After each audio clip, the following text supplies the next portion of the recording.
신약성기 251페이지여간에 로마서 9장 6절에서 13절 말씀을 기록합니다.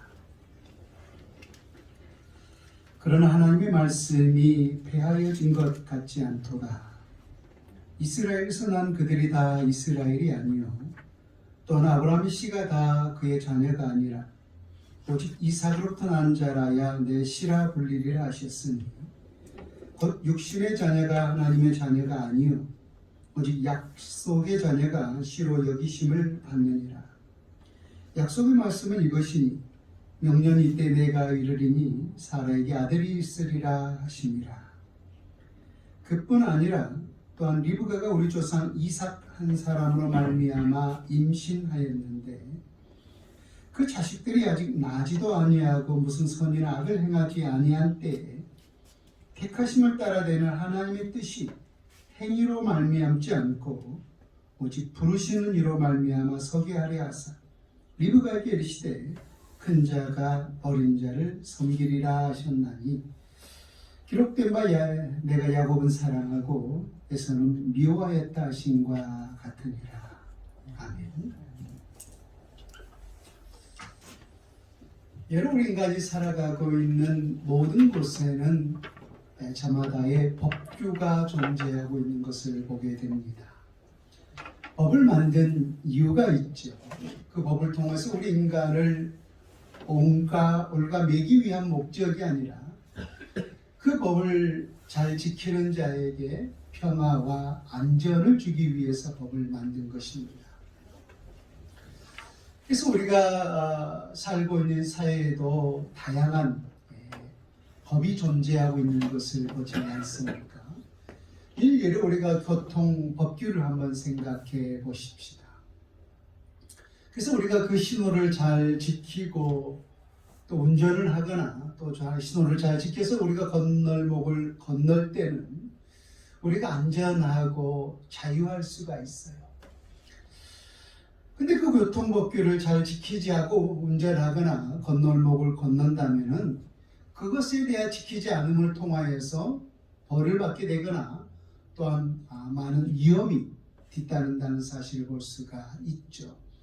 그래서 그 법을 잘 지키는 자에게 안전과 평화가 주어지지만은 지키지 않는 자에게는 그에 따른 또한 벌이 따르는 것을 볼 수가 있습니다.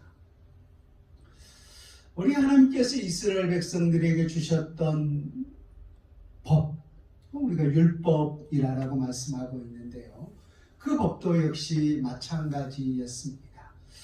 우리 하나님이 거룩한 백성들이 그 법을 잘 지켰을 때는 자유롭고 또 안전하고 또 하나님의 평화가 주어지지만 그 법을 잘 지키지 못했을 때는 그에 따른 벌이 따르는 것을 우리가 볼 수가 있죠.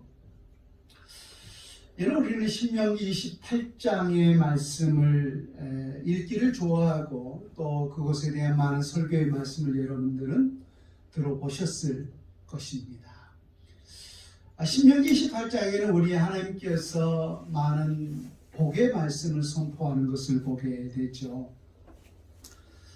내가 성읍에서도 복을 받고 또 들에서도 복을 받을 것이다. 들어와도 복을 받고 나가도 복을 받게 될 것이다. 내 손으로 하는 모든 일에 복을 받게 될 것이다. 심지어 내 떡반죽 그릇에도 복을 받고 내 집에 거하는 모든 것, 그것이 사람이든지 짐승이든지 모든 것이 복을 받게 될 것이다. 내가 머리가 될지언정 꼬리가 되지 않을 것이다. 또 위에 있고 아래에 있지 않을 것이다 라고 하면서 등등 우리 하나님의 사람들이 누려야 할 수많은 복의 말씀들을 신명기 28장에 선포하고 있어요. 근데 그 모든 복들을 누리기 위해서는 반드시 조건이 붙는 것을 볼 수가 있어요. 너희가 너희 하나님 여호와의 말씀을 지켜 준행하면이에요. 여호와의 말씀을 지켜 준행하면 그와 같은 복을 너희들이 받을 것이다 라고 조건적으로 우리 하나님께서 주셨던 것을 보게 되죠. 근데는 우리가 신명기 28장의 말씀, 제가 복의 장이라고 했습니다마는 실상은 저주의 말씀이 더 많은 분량을 기록하고 있죠. 1절부터 14절까지 우리 하나님의 사람들이 누려야 할 복의 말씀을 선포하고 있다면 15절부터 68절까지 몇 배입니까? 최소한 3배, 4배 이상 되죠. 그 많은 말씀의 분량은 저주에 기록하고 있는 것을 볼 수가 있습니다.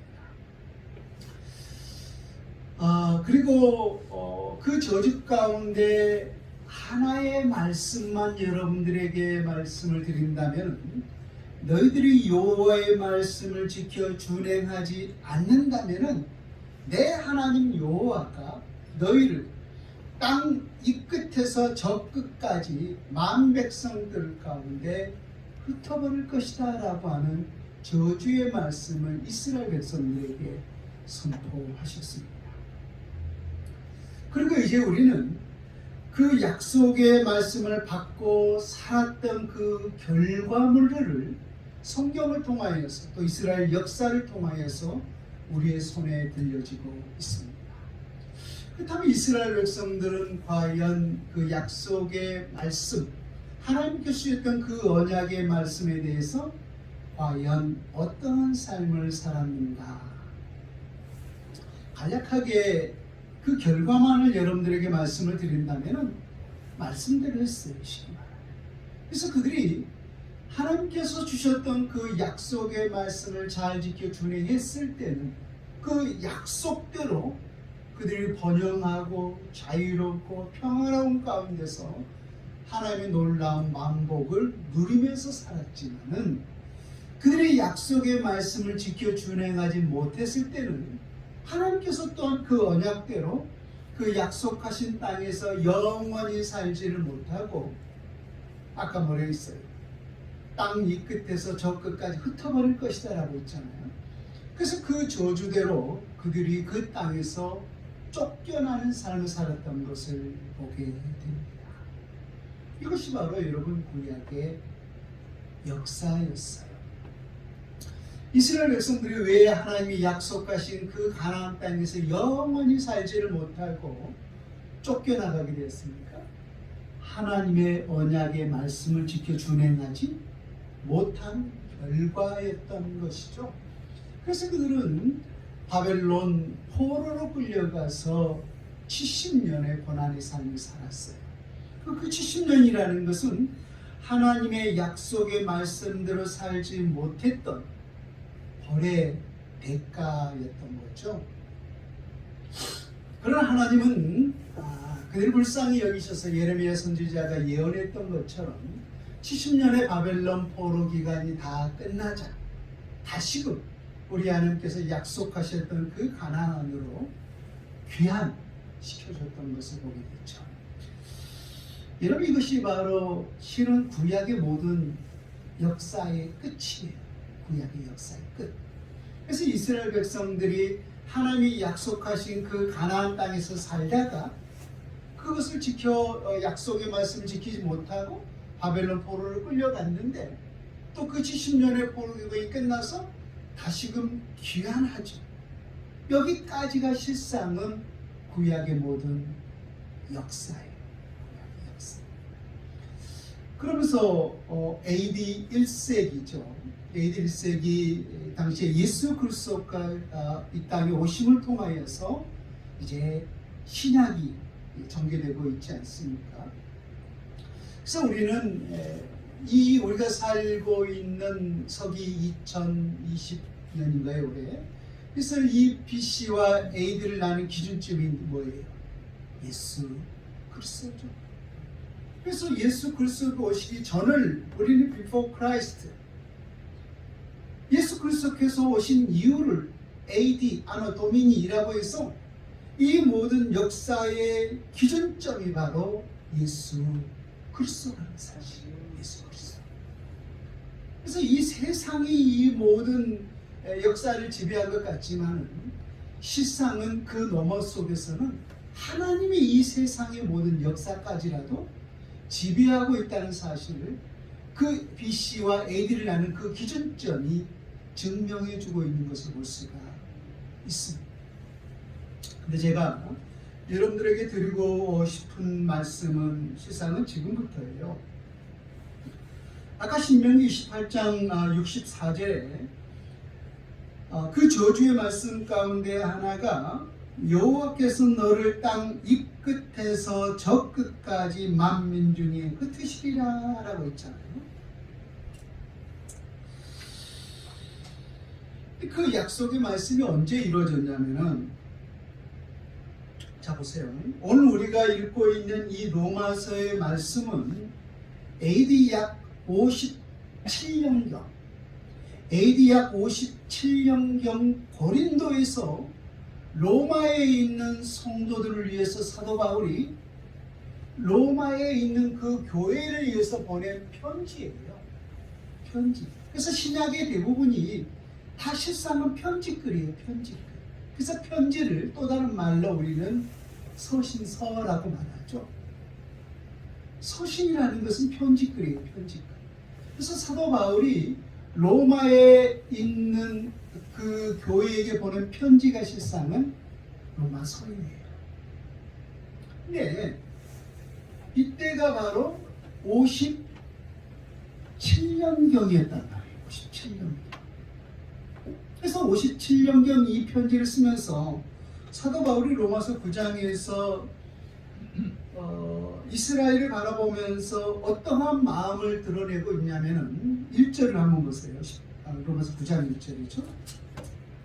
로마서 9장 1절에 내가 그리스도 안에서 참말을 하고 거짓말을 아니하노라. 나에게 큰 근심이 있는 것과 마음에 그치지 않는 고통이 있는 것을 내 양심이 성령 안에서 나와 더불어 증언하노니 나의 형제 곧 고르게 친척을 위하여 내 자신이 저주를 받아 그리스도에게서 끊어질지라도 원하는 바로라.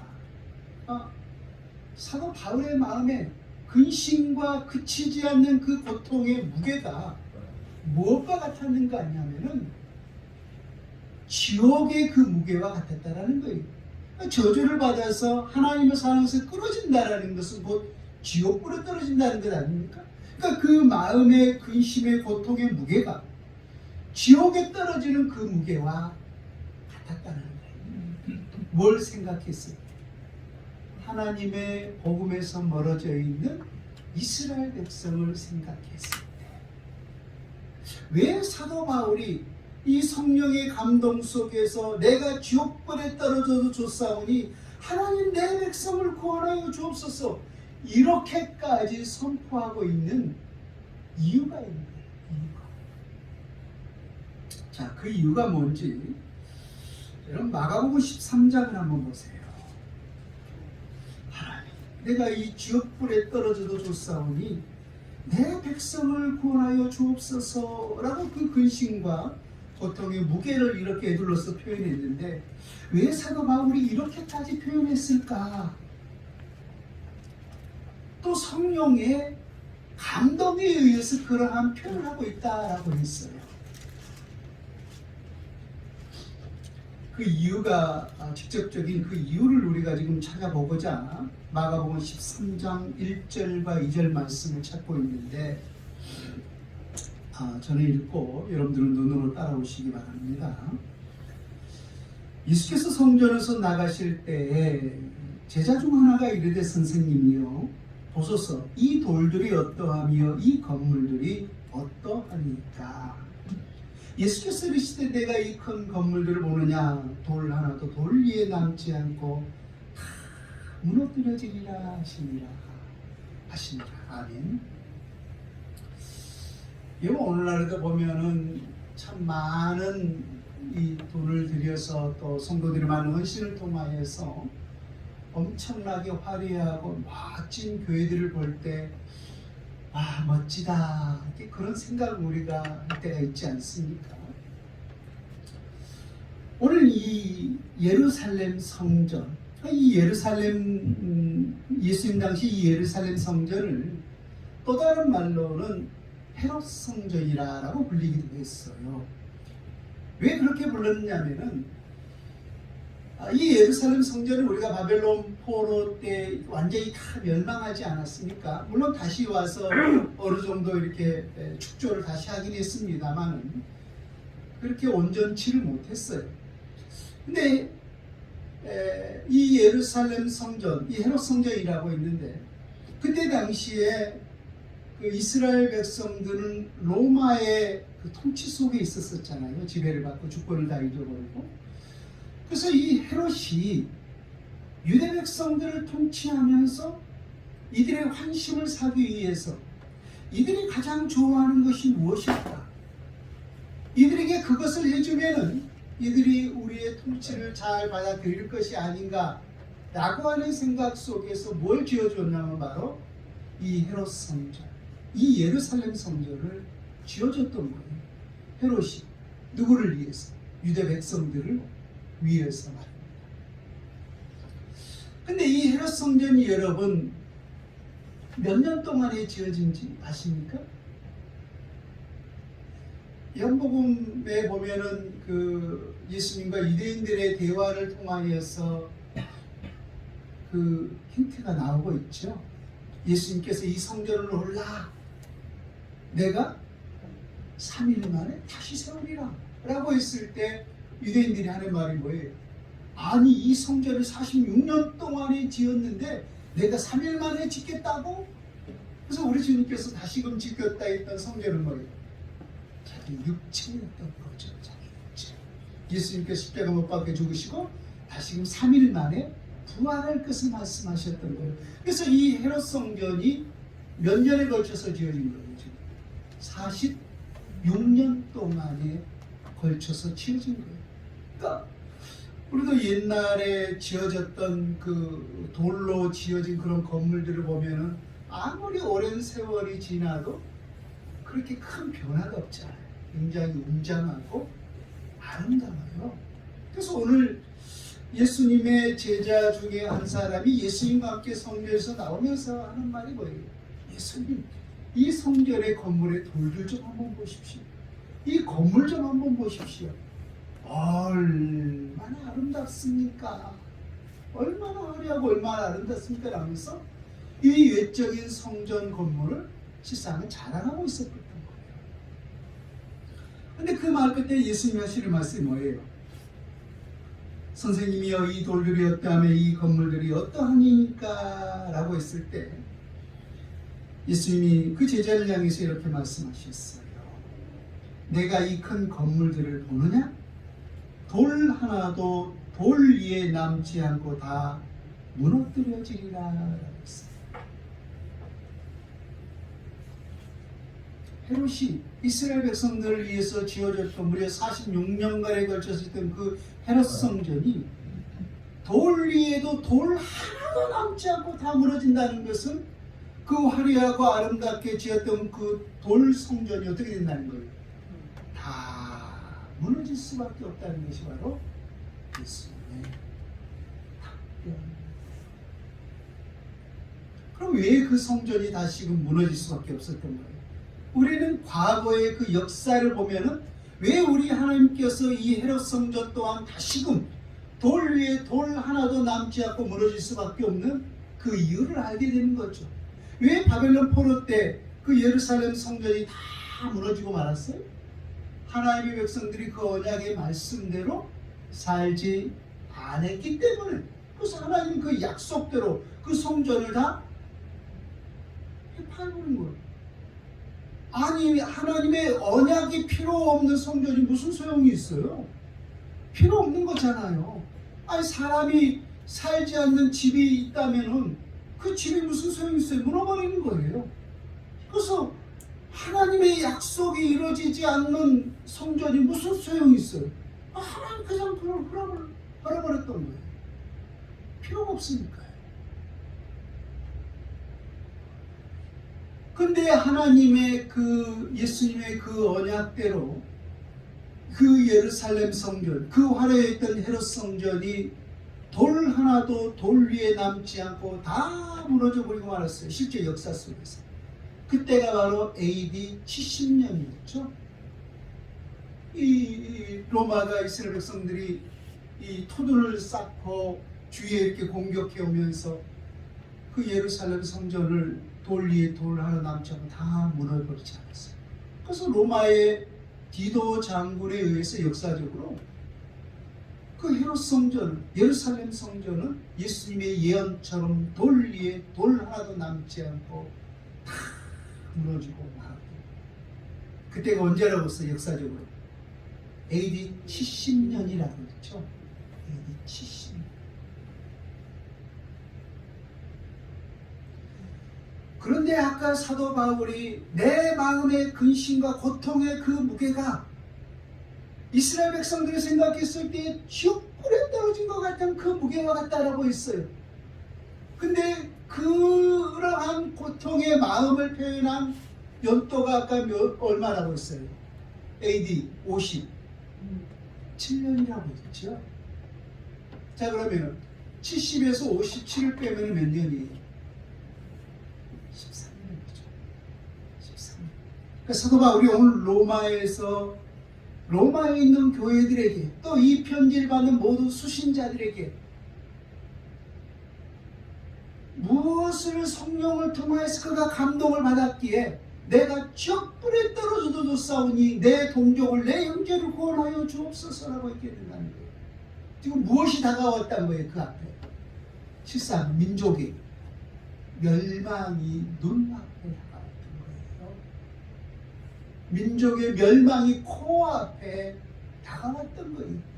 그래서 성령의 감동 속에 살아왔던 사도 바울은 가슴을 치면서 애통하면서 하나님 모세처럼 차라리 나를 생명천에서 쥐어주시고 이 백성을 살려주옵소서라고 기도했던 것처럼 그러한 마음을 하나님 앞에 지금 간구하고 있었던 거예요. 민족의 멸망이 지금 코앞에 다가왔는데 백성들을 회개치 않고 있으니까 성령의 감동 속에 살았던 사도 바울이 13년 후면은 그 성취가 이루어지고 있는데 여전히 백성들은 깨닫지를 못하고 있었던 거죠. 여러분, 이러한 눈물은 바울도 흘렸지만은요, 실상은 예수님도 흘리셨어요. 누가복음 19장 41절에서 44절 말씀 들어보세요. 가까이 오사 성을 보시고 우시니, 누가 우셨다고요? 예수님께서. 예수님께서 지금 예루살렘 성을 입성하시는데 그 예루살렘 도성을 바라보면서 우셨던 거예요. 우리가 살고 있는 옛날에는 이 적들의 침입을 막기 위해서 다 성이 있지 않았습니까? 그 서울에도 보면요, 다 성이 있어요. 성. 그래서 도성이라고 해요. 도성. 이 예루살렘 그 도성을 입성하면서 예수님께서 그 도성을 입성하는데 그 성을 보시다가 눈물을 흘리시면서 우시는 거예요. 왜 우셨는지 들어보세요. 이르시되 너도 오늘 평화에 관한 일을 알았더라면 좋을 뻔하였거니와 지금 내 눈에 숨겨졌도다. 날이 이를지라 내 원수들이 토둔을 쌓고 너를 둘러 사면으로 가두고 또 너와 및 그 가운데 있는 내 자식들을 땅에 메어치니 돌 하나도 돌 위에 남기지 아니하리니 이는 내가 보상품 받는 날을 알지 못함을 인하니라. 예수님께서 왜 오셨어요?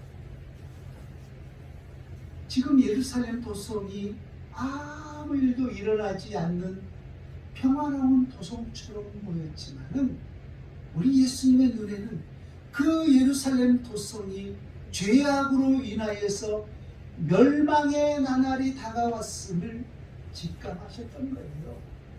그래서 너희가 평화에 관한 일을 알았더라면 좋을 것을 내 눈에 숨겨졌도다, 내 눈에 가려졌도다 라고 했던 거예요. 영이신 우리 예수님께서는 그 모든 사실을 꿰뚫어 보셨던 거죠. 그러니 그 멸망에 다다르는 그 모습을 바라볼 때 애통하지 않겠는가 하는 거예요. 아이가 저 차가 쫙 지금 달려오고 있는데 신호등을 지금 거의 부딪히게끔 오고 있는데 그 모습을 멀리서 누군가 바라보고 있다면 오 하면서 얼마나 애통하지 않겠느냐는 거예요. 꼭 그런 상황이었던 거예요. 그런 상황. 예루살렘 도성의 죄악으로 인해서 멸망이 다가오고 있는데 그냥 아무 일 없는 것처럼 이스라엘 백성들이 그냥 평화롭다 평화롭다 그렇게 하루하루 지내고 있는 거예요. 영으로 깨어있어 바라보지 현실을 바라보지 못하니까 말입니다. 그 모습을 바라보면서 예수님께서 눈물을 흘리시는 거예요. 그때가 언제예요? 그때가 AD 30년이었잖아요. 예수님도 예루살렘 도성을 바라보면서 눈물을 흘리실 때가 AD 30년이었어요. 근데 지금 그 70년에 AD 70년에 그 예루살렘 도성이 멸망하고 말았는데 지금 사도 바울은 얼마나 더 점점 더 가까워졌는가 하는 거예요. 가까워졌는가. 그래서 시대를 보는 사람들은 그 시대 앞에 눈물을 흘리지 아니할 수가 없었던 거예요. 사도 바울이 그냥 뭐 민족적인 사랑 그런 것 때문에도 물론 얼마든지 눈물을 흘릴 수 있었겠지만은 오늘 사도 바울이 내가 지옥에 가도 좋사오니 주여 내 동족을 살려주옵소서라고 그 눈물의 근심, 애통하는 근심을 드러낼 수 있었던 것은 민족의 멸망이 눈앞에 다가왔기 때문에.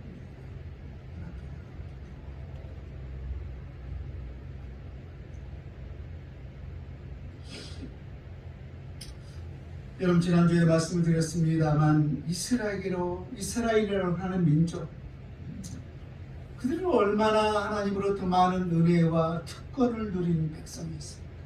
그래서 모세가 이스라엘 백성들을 향해서 이스라엘이여 참으로 너희는 행복한 사람들이다. 너와 같은 은혜와 너와 같은 특권을 누린 백성이 과연 어디에 있었는가라고 하셨습니다. 오늘 4절과 5절에도 바울이 그들에게 주셨던 은혜 특권을 이렇게 나열하죠.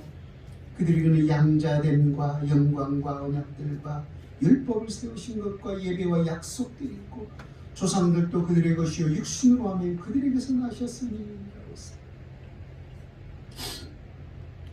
이 모든 특권을 그들이 다 받아 누렸다면 받은 만큼 그 은혜의 삶들을 하나님 앞에서 살아야 되는데 결코 그렇지 못했다라는 거예요.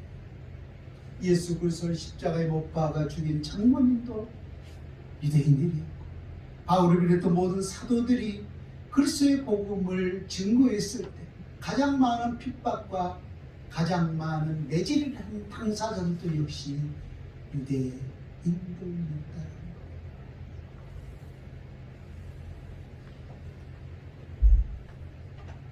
예수님도 예루살렘을 향해서 그런 예언을 하죠. 들어보세요. 예루살렘아, 예루살렘아. 예루살렘은 이스라엘 백성들이 살았던 어떻게 보면은 그 성전이 있는 곳이죠. 성전은 수도라고 볼 수가 있어요. 그래서 예루살렘아, 예루살렘아. 선지자들을 죽이고 내게 파송된 자들을 돌로 치는 자여 암탉이 그 새끼를 날개 아래 모음같이 내가 내 자녀를 모으려 한 일이 몇 번이더냐. 그러나 너희가 원하지 아니하였도다. 보라 너희 집이 황폐하여 버려진 바 되리라. 여러분 구약의 모든 참된 선지자 누가 보낸 거예요? 하나님 보내셨죠. 왜 보내신 거예요? 그들을 깨달으라고요. 이 죄악된 너희의 행위를 알고 하나님께로 돌아오라고. 그래서 독수리가 제 새끼를 날개 안에 하는 같이 내가 내 자녀를 모으려 한 일이 몇 번이잖아. 그렇게 너희를 안으려고 많은 선지자를 보냈지만은 누가 원치 않은 거예요? 유대 백성들 너희 자신들이 원치 않았다는 거예요. 그래서 너희 집이 황폐하여진 바 되리라 라고 그러시니 예언하셨던 것입니다. 여러분, 이것이 바로 자칭 선민이라고 자랑하는 이스라엘 백성들의 실상이었어요. 이것이 바로 이스라엘 백성들의 우리는 선민입니다, 우리는 하나님이 택한 백성입니다 라고 자랑했던 이스라엘 백성들의 실상이었다는 거예요. 이런 모습을 바울이 현실적으로 보았을 때 어떠한 생각이 들었을까요? 정말로 하나님의 언약은 이루어진 것일까? 정말로 우리 하나님께서 아브라함과 이삭과 야곱과 그의 모든 조상들에게 하늘의 별과 같이 땅의 바닷가의 모래와 같이 내 자손들이 있게 될 것이다 라고 했는데, 과연 그 하나님의 언약의 약속의 말씀이 성취되는 것인가? 현실을 바라봤을 때 하나님의 언약이 혹시 폐하여진 것은 아닌가? 라고 하는 의구심을 가질 수가 있었던 거죠. 그럼에도 불구하고 이내 다시금 생각을 고쳐먹고 하나님의 약속, 하나님의 말씀은 결코 폐하여지지 않는다라고 하는 확신을 가질 수 있었던 것은 결국은 성경이었어요. 성경. 그 수천 년 동안에서 이스라엘 백성을 통해서 이루었던 그 몇몇의 언약들, 그 하나님께서 이루셨던 그 모든 약속들을 보았을 때 하나님의 언약은 한치의 오차도 없이 반드시 성취되고 이루어졌던 그 모든 과정들을 보면서 하나님은 결코 이스라엘 향한 그 언약도 약속도 결코 폐하여지지 않았다라고 하는 사실을 그는 확신할 수 있습니다. 그리고 그에 대한 증거를 나열하고 지난주에 여러분들에게 두 가지 증거를 먼저 드리겠습니다. 첫 번째 증거가 이스라엘에서 낳은 그들이 다 이스라엘이 아니었다는 거예요. 다시 말하면 하나님께서 이스라엘 민족을 민족적으로 선택했지만 이스라엘 모든 백성이 다 구원받은 백성이냐? 아니었다는 거예요. 그래서 이스라엘이 다 이스라엘이 아니요. 두 번째는 육신의 자녀가 하나님의 자녀가 아니라 약속의 자녀가 진실한 하나님의 자녀였다는 거예요. 누구를 통해서 그 사실을 설명했죠? 이삭과 이스마엘을 통해서 설명을 했죠. 실상은 우리가 혈통적으로 본다면은 누가 아브라함의 계보를, 영적인 계보를 이어받아야 하는 것이 옳아요? 장자인 이스마엘이죠. 이스마엘. 근데 우리 하나님은 아니라는 거예요. 그가 먼저 태어났지만 하나님은 반드시 약속의 자녀를 통하여서 하나님의 신을 번성시키고 있었던 거예요. 그래서 혈통적으로 보면 이스마엘이 그 계보를 이어가야지만 하나님은 그런 육신의 자녀이기 때문에 쳐버리고 약속의 자녀였던 이삭을 통해서 그 계보를 이어갔었던 거예요. 그래서 누가 약속의 자녀였어요? 이삭이었죠. 그것이 바로 두 번째 증거였고요. 마지막 세 번째 증거는 우리 10절부터 13절의 말씀을 보십니다. 본문 10절에서 9장 10절에서 13절 말씀, 그뿐 아니라 또한 리브가가 우리 조상 이삭 한 사람으로 말미암아 임신하였는데 그 자식들이 아직 나지도 아니하고 무슨 선을 악을 행하지 아니한 때에 택하심을 따라 되는 하나님의 뜻이 행위로 말미암지 않고 오직 부르시는 이로 말미암아서게 하려 하사 리브가에게 이르시되 큰 자가 어린 자를 섬기리라 하셨나니 기록된 바 내가 야곱을 사랑하고 거기서는 미워하였다 하심과 같으니라. 여러분, 이 기사는 창세기 25장 사건을 바울이 예로 든 것인데요. 아브라함이 이삭을 낳고 이삭이 야곱을 낳게 되잖아요. 근데 아브라함이 이삭을 낳을 때와 또 이삭이 야곱을 낳을 때의 사건이 반복되고 있어요. 무슨 말이냐면, 자, 아브라함이 두 아들을 낳았는데 실상은 누가 영적인 계보에 들어가야 하는 것이 옳아요? 장자인 이스마엘. 그렇죠? 근데 그는 약속의 자녀가 아니었어요. 그는 육신의 생각을 통하여서 낳은 자녀였기 때문에 취합버리고 하나님의 약속에 했던 에서를 죄송합니다. 이삭을 통하여서 하나님의 그 영적인 계보를 이어갔단 말이에요.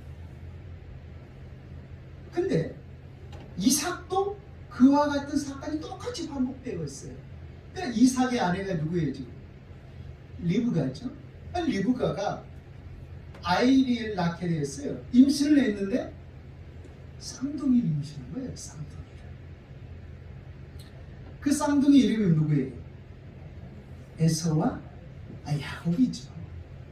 근데 누가 먼저 나온 거예요? 에서가 먼저 나왔죠.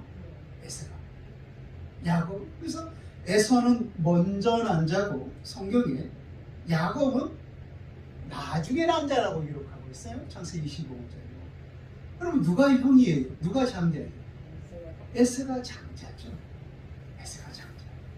그러면은 그 아브라함의 계보에 지금 누가 올라가야 하는 것이 옳아요?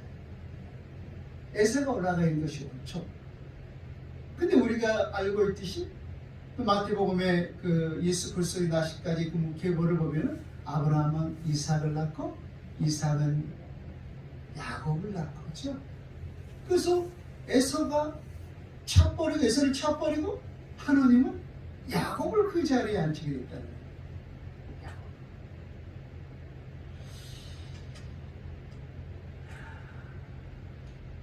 보세요. 그 쌍둥이를 아까 임신했다고 했는데 그 리브가가 그 쌍둥이를 임신했을 때 배에서부터 이미 둘이 막 투닥투닥 싸우지 않았습니까? 그래서 리브가가 아이고 주여 어찌할꼬 하면서 둘이 막 이렇게 싸우고 있으니까 하나님 앞에 이렇게 좀 탄식하듯이 물었을 때 하나님이 리브가에게 이렇게 답해요. 창세기 25장 23절인데요. 여호와께서 그에게 이르시되 두 국민이 내 태중에 있구나. 두 민족이 내 복중에서부터 나누이리라. 이 족속이 저 족속보다 강해졌고 큰 자가 어린 자를 섬기리라 하셨다라고 했어요. 그래서 큰 자는 누구예요? 에서고 어린 자는 야곱이죠. 근데 하나님이 예언해 누가 누구를 섬긴다는 거예요? 큰 자가 어린 자를 섬긴다. 그래서 섬긴다는 것은 큰 자가 어린 자의 종이 된다는 거예요. 왜 그렇게 됐어요? 하나님의 섭리라니까요. 하나님의 주권적 언약에 의해서 그렇게 이루어진 거예요. 하나님의 주권적인 언약에 의해서.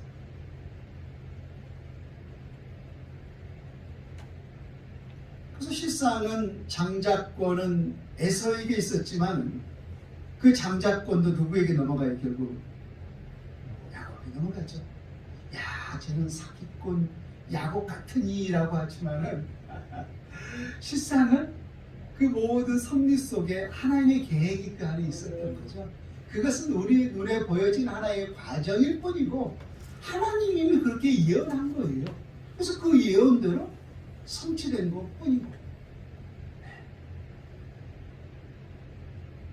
그래서 아까 큰 자가 어린 자를 섬기리라고 했는데 이스라엘 역사를 보게 되면 그 태중에 있을 때 두 민족이라고 있잖아요. 두 민족. 에서와 야곱이 나중에 두 민족을 형성하게 되죠. 에서는 에돔 족속을 형성하게 되고 야곱은 이스라엘 족속을 형성하게 돼요. 근데 누가 누구의 종이 된다는 거예요? 에돔이 이스라엘 족속의 종이 된다는 거예요. 그 언약의 성취를 우리 사무엘하 8장에서 한번 찾아봅시다.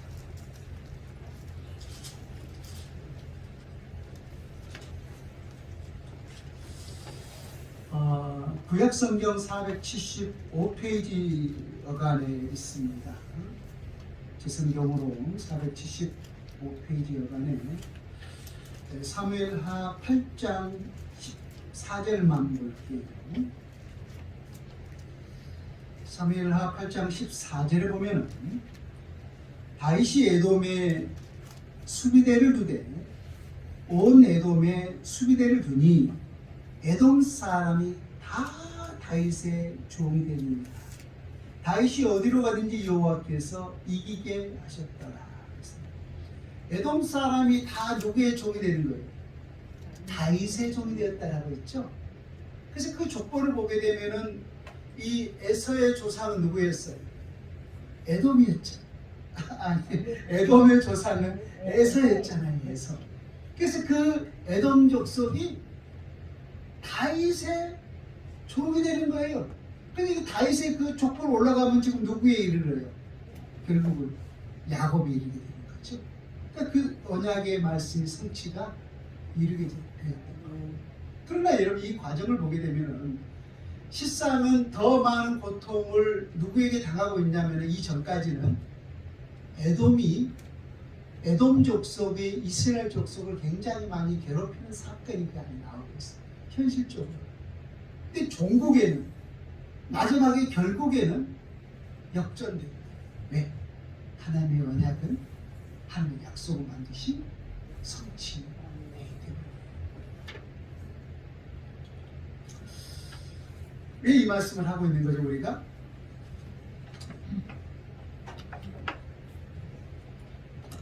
왜 이 말씀을 하고 있는 거죠?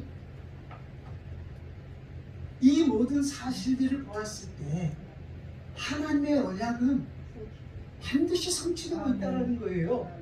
그래서 우리 하나님께서 이스라엘과 맺었던 그 언약도 비록 지금 이스라엘 백성들이 혈통적으로 그 유대 백성들이 하나님의 복음에서 멀어지고 핍박의 현장 속에 있지만은 하나님은 반드시 그 언약을 성취하고 이루신 하나님이시기 때문에 이스라엘에게 언약하신 그 언약 또한 약속 또한 반드시 성취될 것을 믿었던 거예요.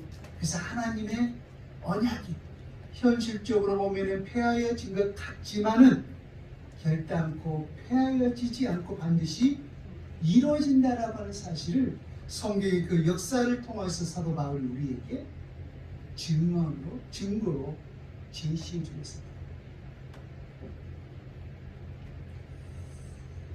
여러분 우리가 어떠한 누구를 위해서 기도하는 사람이 있다면 오늘 우리를 통하여서 기도하는 그 한 영혼이 있다면 하나님 그 영혼을 결코 포기하지 않고 계신 줄 믿습니다.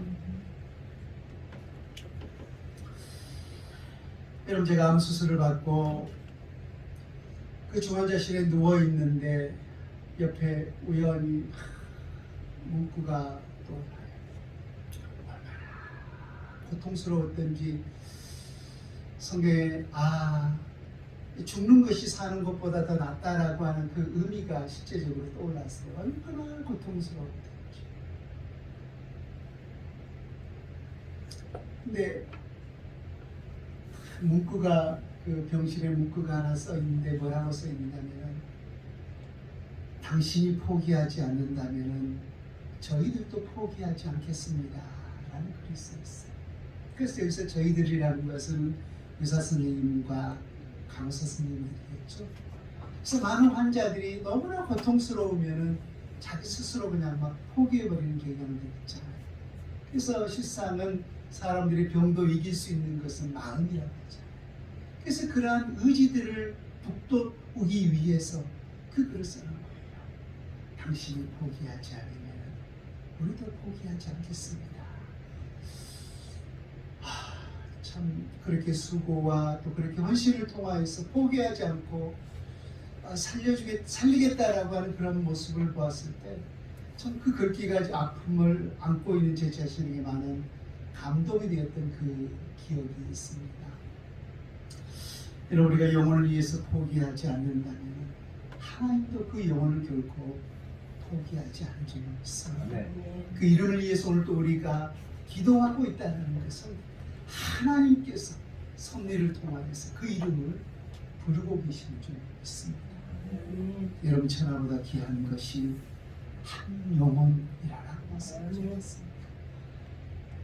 그 영혼을 위해서 오늘 또 우리 모두가 기도 씻는 죄를 범치 않고 그 영혼을 위해서 오늘 바울처럼